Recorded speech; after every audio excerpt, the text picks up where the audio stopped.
Hello folks, welcome. This is Zorgo, and today I'm going to be bringing you my top 5 tips for beginners in Everquest 2.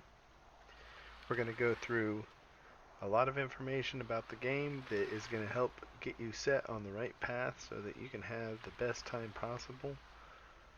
This is going to contain information that's going to be relevant to brand new players, and it's going to explain some things to people who have returned or maybe just have created an account with Daybreak at some point in the past.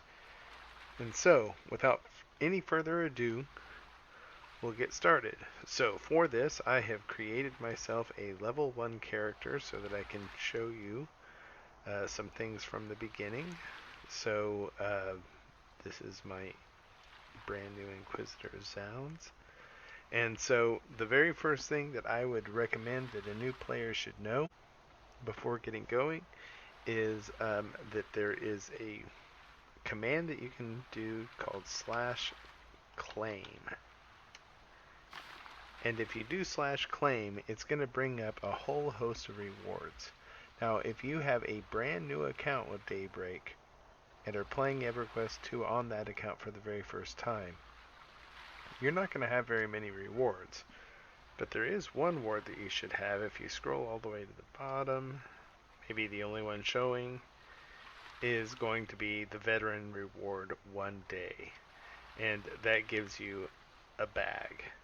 But if you're like most people, because this game and this company has been around in one form or another for many years, you may have created an account for maybe one of their other games like EverQuest or PlanetSide or something way back in the day, or maybe you created an account on EverQuest 2 when it first came out but never really played. If that's the case, then you should be loaded up with lots of stuff. Now, my account goes back to 1999 in EverQuest and back to the release of the game in EverQuest 2. So I have all of those rewards showing on my character. Now, there are some rewards in there that are, claim once per character, and others, or some that are like you can claim it one time only, but some of them every character. Sometimes they're, account wide, sometimes they're not. But a lot of these are every character you create, you get some of these. And so some of the notable ones to talk about would be, like I said, you get that bag, but there are a couple of other bags too. Like if you've got the Welcome Home pack, Welcome Home Travel Pack, you've got another bag plus a ring that grants run speed, which is pretty handy. And there is also the Living Legacy has a 12 slot bag as well. Another notable claim that you could look for would be the Veterans Call. So if your account goes back 6 years, the 6-year veteran account has an item in there that about every 30 minutes you can use this, and if you're in a group, you can use this portal and either bring that group member to you or you go to them, and it works cross zone. So this is a huge benefit if you have this in claim. You don't want to let it sit there unclaimed. In addition to that, if you've had an account that goes back 8 years, you have a veteran revival. So even if you're not a healer class, then once a day you can res a group member with this, and that comes in extremely handy as well. Also included in that is a level 85 mount. So if you're level 1, it's going to be a little while before you can use this, but you've got a free flying mount if you've got that 8-year veteran reward. Most of these have XP potions in them as well, which will also help you level faster, so feel free to take advantage of those to get to the spot where you want to be in the game. And if your account goes back 10 years, if I can find the 10-year, there it is. You also have access to 2 higher quality mercenaries, and we'll talk a little bit about that when we get to my tip about mercenaries. But that rounds out my first tip, is not to neglect the claim. look at the claim because there are a lot of things in there. I just went over a few of the perks that I like to get out of the bag almost right away. But you may have a lot of things, especially if your account goes back as long as mine did. So that's tip number one. Tip number two is what should you do once you create a character?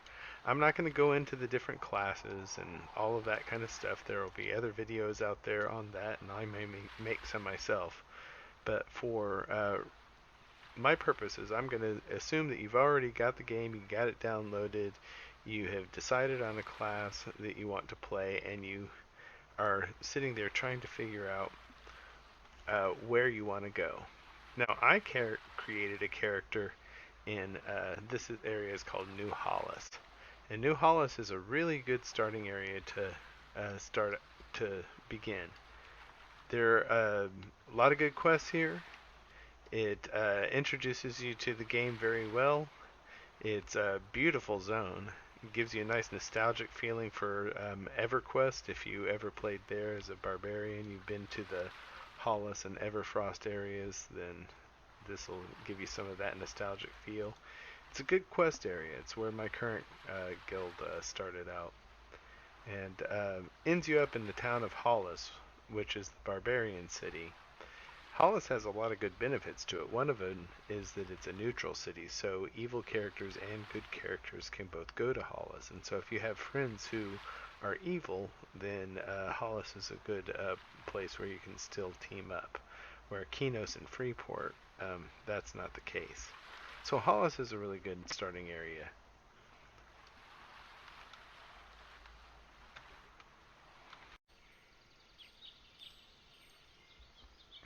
Now my second choice for leveling a new character, if you choose the good side, is Kelethin. Kelethin is pretty neat. If you remember the zones from EverQuest 1, it's the Wood Elf and High Elf areas. So, you know, they do a good job with the lore with big mushrooms and fae and large trees. And the town of Kelethin is a platform city, just like in EverQuest 1. So it fits the lore really well. It's a labyrinth zone, the newbie area isn't so bad, but as you get into the greater Feydark, it's a complicated zone to get around in, but there are good ways to do it once you get the hang of it. I would choose it for the lore more than anything else, just because travel in this area is a little bit more problematic than Hollis, but if you don't like the ice, this is not a bad choice at all. You end up with a little acorn house if you follow this quest line to the end. And in Hollis, you know get a stone house and kind of a Nordic looking place.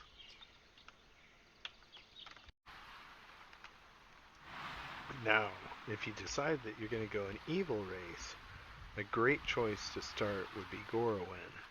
Gorowin is a beautiful zone. I love it. You know, it fits the Kunark lore and it fits it very well, expands on it, and has a great creative element that goes along with it. It's a really, really cool zone. It suffers a little bit from the same problem that Kelethin does, in that it's a little bit spread out. It's so travel can slow you down, but it ends up in a unique city that is kind of like a pit in the ground. It reminds me of some of those Star Wars cities from the prequels. It's really, really cool. I like this starting area a lot, and so I often start evil characters here just because I think it's such a beautiful area and it ends up in such a cool city. Um, but still, it's probably not my number one choice for leveling, and I'm going to go over that one next.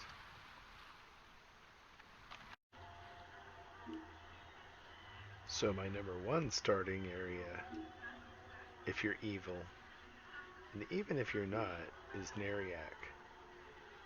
I really like the Dark Like Wood storyline. I like the aesthetic. I know there are some people who don't, but it comes with the probably the closest quest givers and the easiest travel out of all of them. A very nice linear line right from 1 to 20 takes you right into Neriak, which I think is just an absolutely remarkably cool looking city.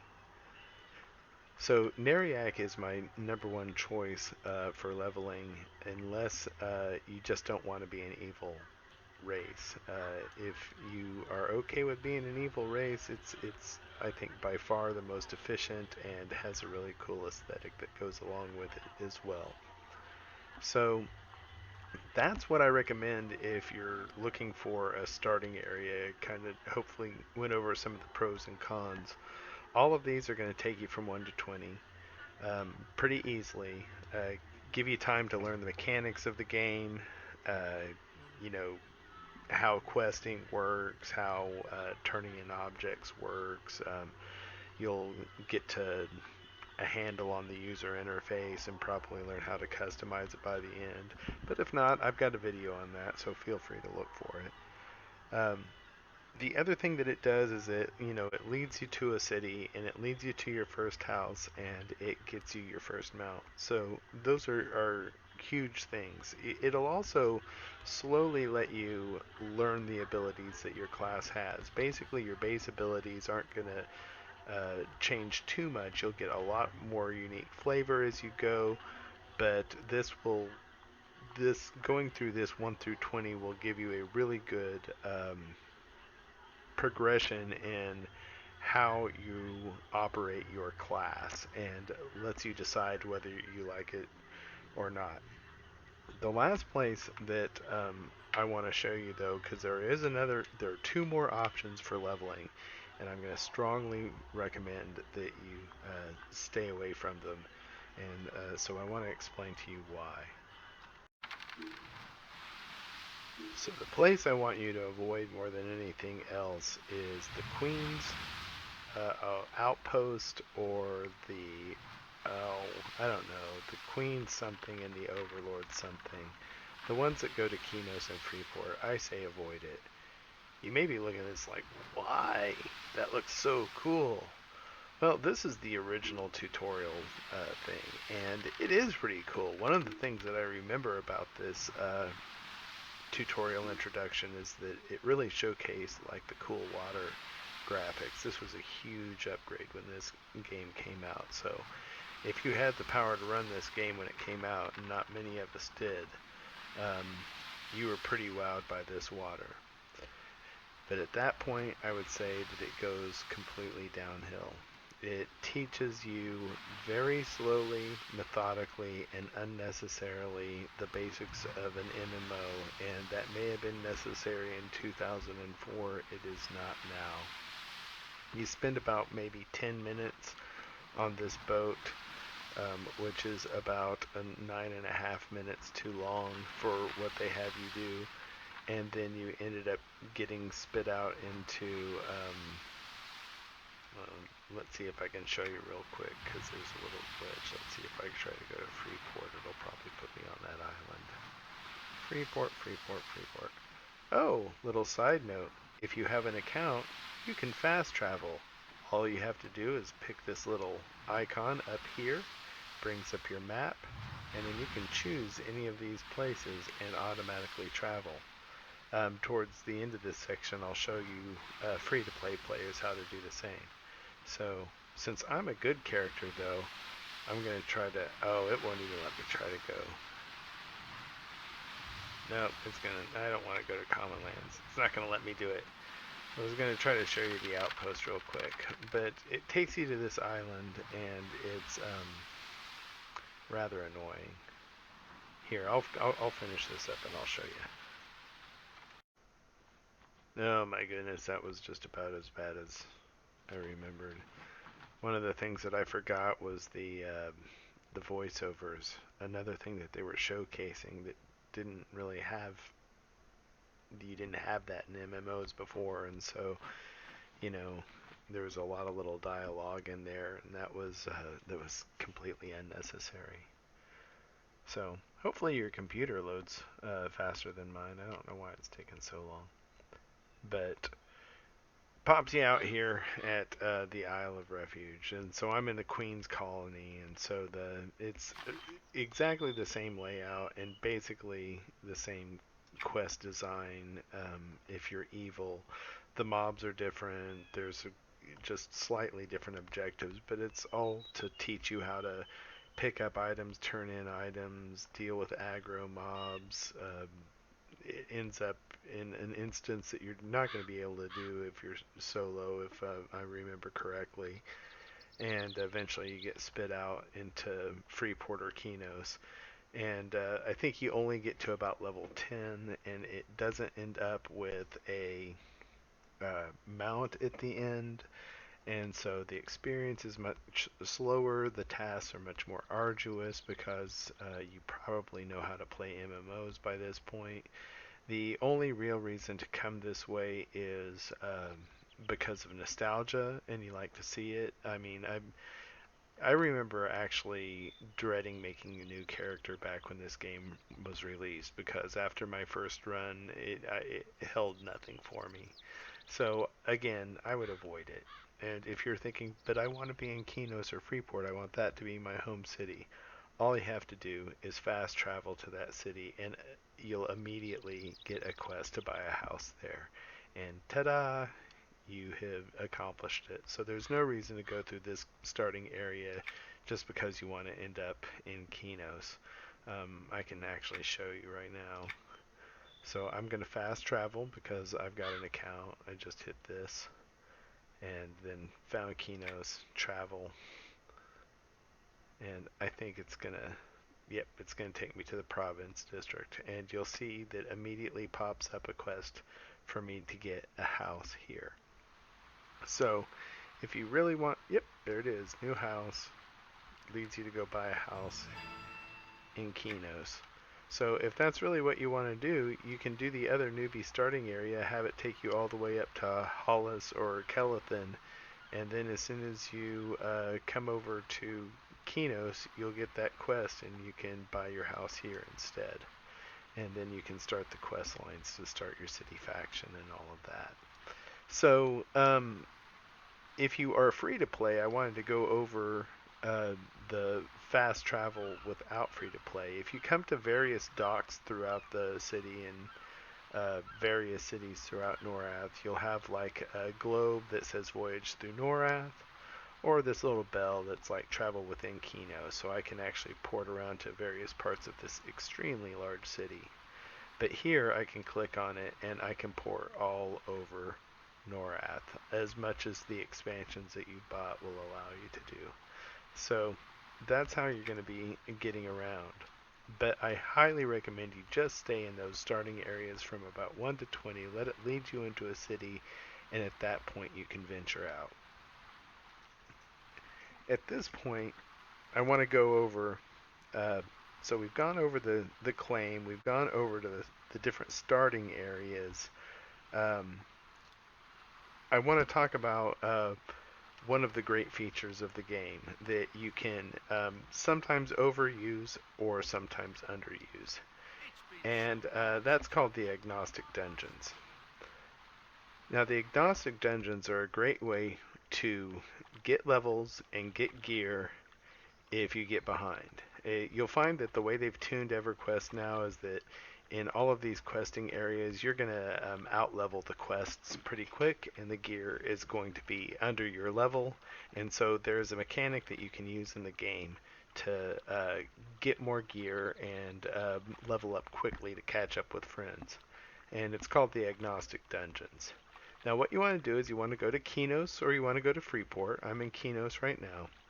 And the best way to do this is to have a mercenary. Now, we talked about how many of you can claim a mercenary, but if you don't have the ability to claim one, you will have to have an account, or a subscription, I should say. Or failing that, you can go to the Daybreak store and you'll have to open the wallet and buy a mercenary. And I hate to send you to the store for monetization purposes, but if you want to play this game, I think it's worth the expense. But then again, I also think the subscription is worth the expense as well. So once you're in Kinos, if you make your way over to the inn, it's called the Fish's Ale House Inn, and navigating around the map in Everquest is pretty easy. You press M, open up the map, and let's say that I wanted to travel to this place. I can scroll over and see that this is the place I want to be. I do an X, and I get a waypoint that basically works to bring me right to where I want to be. You can see Jinnis here. He's a mercenary. I can tell by this icon above his head. But I want to show you that if you go inside, you've got different ones. And their icons will tell you what they do. See, there's a green plus, so I know that's a healer. And then 2 cross swords, so that's damage. Loot, so there's a bard right there. But if you come around here, look, there's a monk, martial mercenary. If you come back here and go downstairs, ta-da, mercenaries for hire. Now, there's a thief right here. And if you've done that claim, then there's going to be a paladin right here. If you go to the uh, inn that's in Freeport by the docks, you'll find that there's a Shadow Knight right there with that claim mercenary.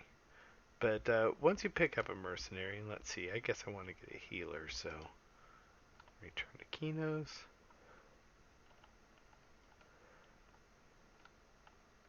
We'll pick up Badorn. Good news. Okay, I'm going to hire you. Ooh, I actually had enough money to hire him. That's fantastic. But what if I don't? I'm brand new. How in the world am I going to be able to afford a mercenary as a brand new player to EverQuest? Well, one of the things I will tell you is that if you have an old account, one of the things in your claim is a claim for loyalty tokens. And if you don't have that claim, then you can actually do a series of quests in the game every day. It'll pop up here underneath your mini-map, and when you complete those daily challenges, you'll get loyalty coins. And so if you do that 2 or 3 days in a row, you'll be able to come over to this loyalty merchant right here, and you will see that there is a small bag of platinum coins for 5 loyalty coins. So you can buy that and instantly have money. And just make sure you finish those daily challenges, and you will never be without cash in this game, and eventually you'll be fat with it. So that's another great tip for beginning players. So once you've got that mercenary all sorted out, in Kinos, there's a spot you go to. In Freeport, you have to go way to the north. But you take your mercenary, bring him over into Kinos, and you're looking for the Agnostic dungeons.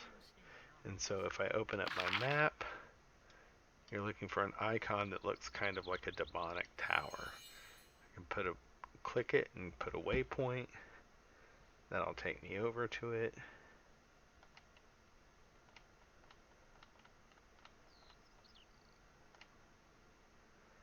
And easy to spot. Ooh, I got a level just by traveling around. Most things in EverQuest give you experience, so you can certainly do this. Now these agnostic dungeons, I can't do it right now because I am not level 10. See, if I try to go, if you click on it, it brings up this whole list, so you can see all these agnostic dungeons that you can do. So if I were to click on that, see, it won't let me in because I have to be level 10. Another good reason to do that quest line in the newbie area. If you get to level 10 and you've out-leveled all of those newbie area quests, then feel free to come over here and finish it out if you feel like you've got a good handle on the game. But just remember that, you know, that last half of that newbie quest line gets you into the city and gets you your house. So you may want to level lock or something like that until you're 20. or slow down your XP. So if you right click on your experience bar, you can actually, well, maybe you can. It brings up this menu, and so like I can disable combat experience.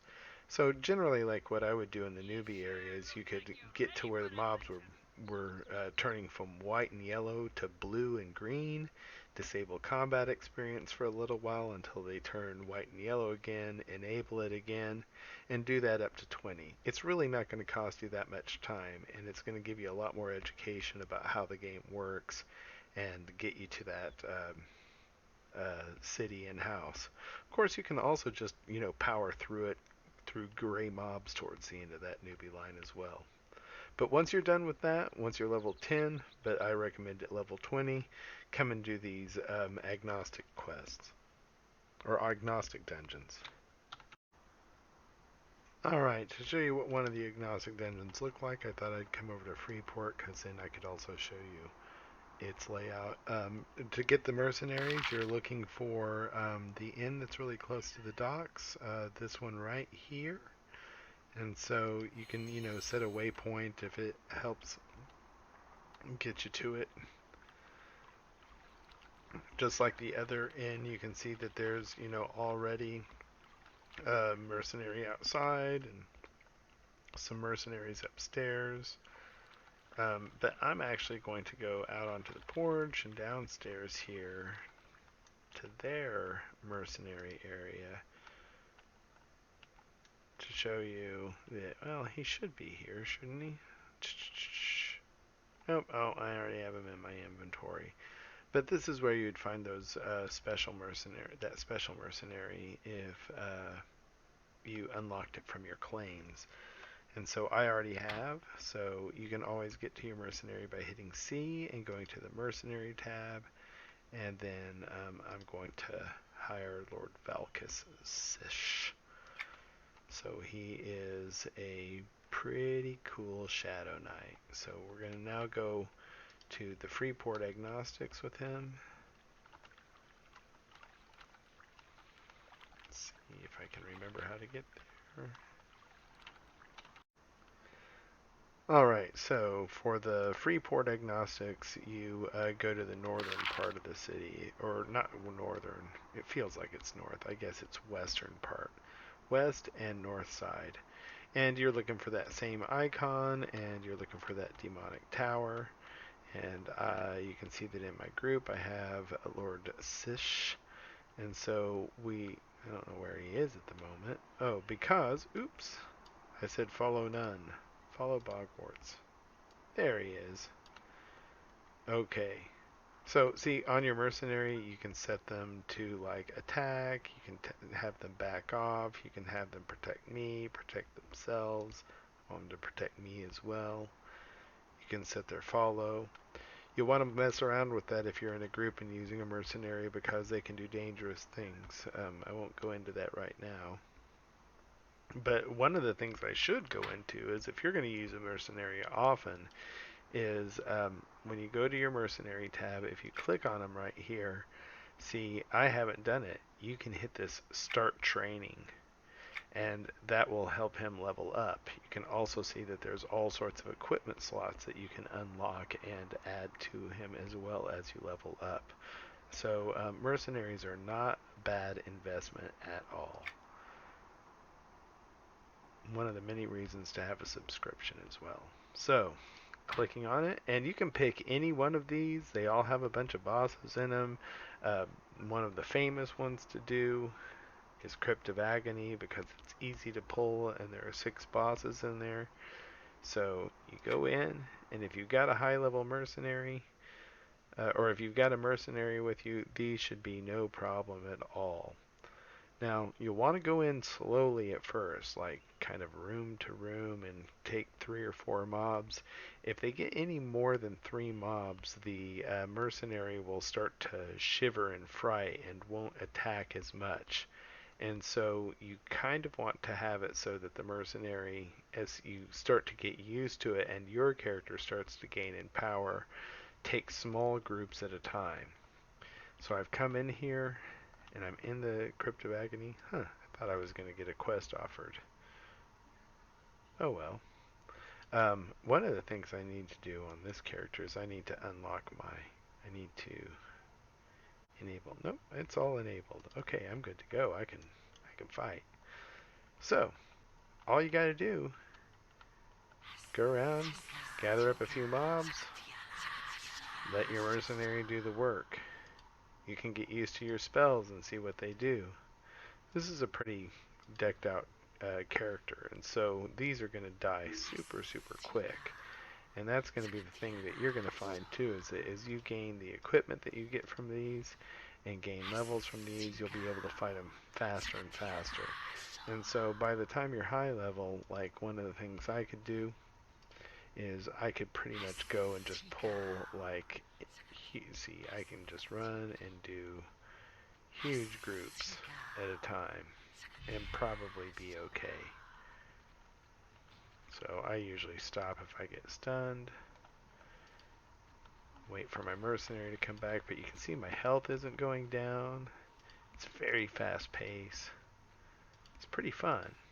You're not in a whole lot of danger. Now you can get yourself into danger in these, especially at the beginning, but once you get a handle on them, you'll be fine. And so in all of these agnostic dungeons, you've got a series of bosses, and the bosses are really no problem, just like all of the trash mob. As you can see, I was handling many at a time. So once you get those killed, though, each of them drops an ornate chest, and in that ornate chest is, see, look, I got an earring, and I got a trade skill. So you can get adepts all the way up to ancient, so the highest rank of the spells that can drop in here. You can get a whole slew of gear to flesh out your character, and you can get levels. So agnostics are a really, really good way to supplement your leveling experience as you go through the game. Now, the last tip that I want to give you for starting with Everquest is to be active in being social. Find a server that has a good population. They have an incoming TLE server that's PvP. It's going to be very popular, I believe. And so if you're into PvP and you want the classic Everquest 2 experience, you could join that, and there's going to be a nice high population. The other live servers all have a nice population. Test server, not so much. The free trade servers, surprisingly, don't have a very high population. But the other ones all have active guilds and actively recruit people, and you should be able to find a group there. I highly recommend that you join the EverQuest 2 Discord to start to network and find people who have the same playtimes and are on the same content or doing the same things you're doing. Um, this is not the highest population MMO out there, and you're not going to be getting tells from people to join your group just randomly. You're going to have to be an active participant in finding a group that can game with you. You know, try to solo it for a little bit and invite some of your real life friends over so that they can see it. Maybe you can inspire a group of you to go in together. Your experience is going to be a whole lot better if you actively pursue getting into an active guild in this game. And that's probably the number one tip for having fun here. Otherwise, you may log in and you may find that it's dead, and you may find that you're soloing by yourself all the time, and it'll leave a sour taste in your stomach. So make sure that you take the initiative to join the active players that are already a part of the game. It's a really welcoming community, and I recommend that you join their Discord and put those feelers out to get yourself into a group. And with that, I think those are the top 5 things that I would recommend. Check your claim, even if you're a brand new to Daybreak. You'll at least have a bag in there, if not 2 bags. And if you've had an account with Daybreak anytime over the last 20 years, you may have a whole slew of other things as well. Um, Again, my number 2 tip was to be in the starting area from 1 to 20 so that you can get a feel for the game and get led to your city and your first house and get a mount, avoiding the Isle of Refuge for the Queen's Colony and the Overlord's Outpost if possible. Um, and feel free to level lock or be ready to kill some gray mobs towards the end of that quest line. The number 3 tip was to open up the wallet and get yourself a mercenary or bite the bullet and get a subscription because a mercenary is going to open up a whole lot more content in the game for you, including the agnostic dungeons. And then don't forget to do those daily quests, claim loyalty, and look in your claim to see if you've got loyalty tokens, because once you've got 5 loyalty tokens, you won't have money problems. And then again, the last thing is network, socialize, join Discord, find an active guild, be active in getting with other active players, and your experience in EverQuest 2 will be as good as mine has been. And with that, thank you so much.